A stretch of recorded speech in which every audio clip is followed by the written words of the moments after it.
Alright, welcome back. I have the motherboard now out of the packaging and the processor out of the packaging. I'm just going to show you now. It's very careful. You can be very careful when handling any type of computer component, especially the motherboard, because this is the most important and vital piece of the entire computer. One false move, a scratch, a ding can mess this thing all up. So it's very important that you handle it with care and respect, along with static electricity. So it's very important to make sure you're grounded. Now, this is where the actual processor goes. This is called the AM3 socket.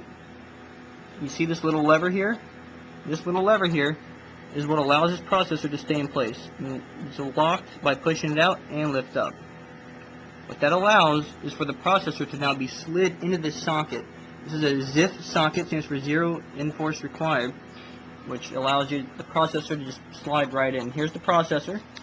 As you can see, the processor is very tiny. The black side is just a foam. Let me pull it out. Again, just like the motherboard, you gotta handle it very carefully.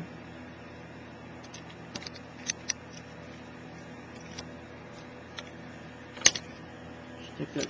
There we go. Alright, so those are the pins. You can see that.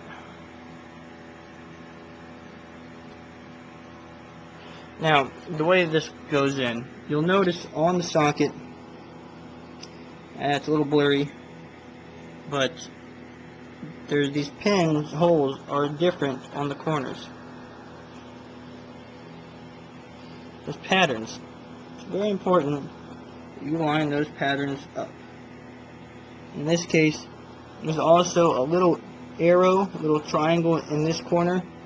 You see right on the motherboard here where it's got that little white arrow pointing. That tells you that it goes with, you see this corner right here, how it's gold. No other ones have that. That tells you that's the angle it needs to go. So with that being said, we'll just place it right like this.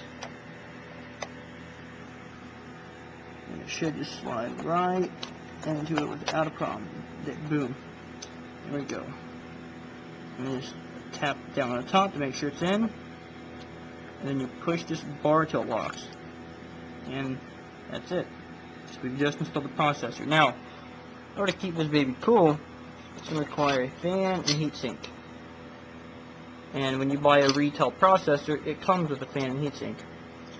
It clips on using this metal bracket here, and the metal bracket clips onto this plastic black rim around the socket.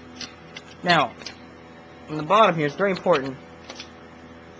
Now, in this case, since it is retail, they have their own little sticky goo, but what I'm going to use is something even better. This is the advantage of allowing me to build the computer, because if you go to Dell or Gateway or wherever, they use that stock cooling compound, whereas what I recommend is what's called Arctic Silver 5.